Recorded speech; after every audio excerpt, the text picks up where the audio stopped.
Okey, kita nak masak buah lai untuk cucu sebab cucu batuk. So, ni air penuh.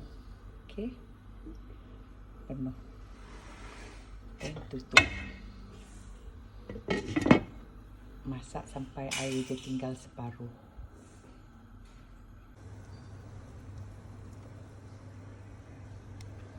Buah lai dah lembik sikit tapi still air tak tinggal separuh lagi. So, kita boil sikit lagi sampai air jadi separuh.